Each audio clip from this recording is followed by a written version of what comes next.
From the very first gay liberation parade, there were trans people there, and our gay siblings and lesbian siblings were not too kind to them. The core trauma in being trans is like that experience of existential erasure. And so in your every interaction with society of being told that you don't exist and there's no place for you.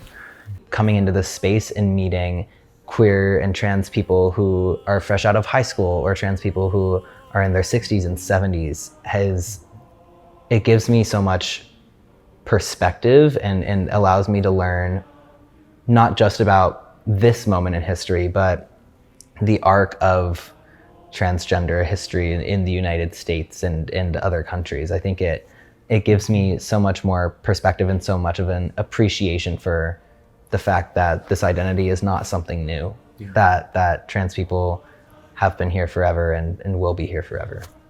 I think there's a lot of people that haven't met trans people, and that was part of my own journey coming out. We have a lot of choristers that said, I didn't want to be an activist.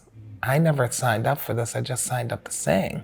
I'm like, yeah, but just you going up to sing is activism right there. It felt like to be in the environment where trans youth are, and to be able to bring a reflection of their experience to them in that environment seems like the best way to support them. So now we're seeing that the T is starting to get that political shift. The T is starting to get that spiritual shift. The T is starting to get more assertive as to where and who we are in all realms. Shifting out of this view of trans people as vulnerable and deviants and really into, trans people as visionaries and as teachers. We are a trans, inclusive, non-binary, gender non-conforming, intersex chorus. We've been around since, I believe, 2015, maybe 2016.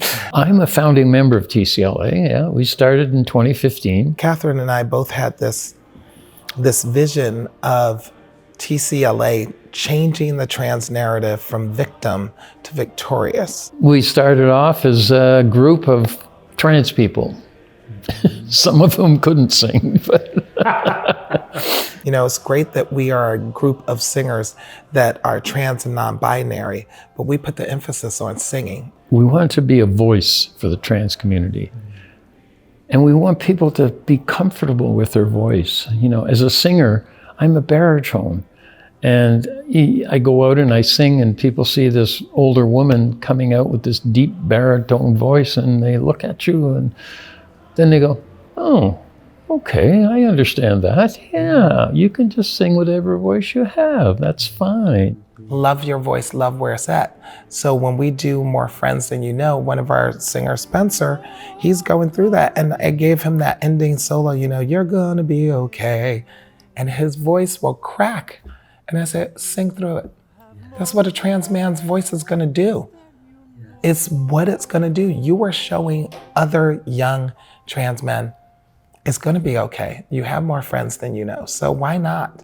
Why not do that? And then when that voice settles, my gosh, it's amazing.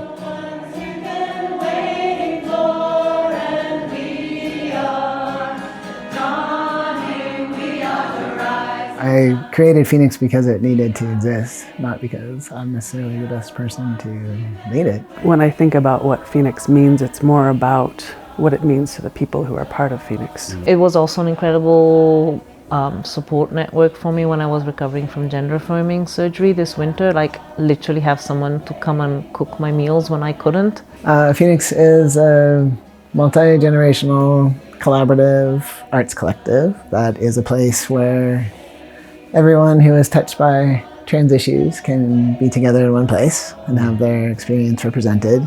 Traditionally, queer spaces have been more adult spaces and held in places like bars, and for trans issues, then the fastest growing segment are actually children, and there's not actually a lot of organizations that even offer services. The first time I actually went on stage, was I actually sung in front of my school. We did the Raven play, Raven's True Self. Breathe out, breathe in.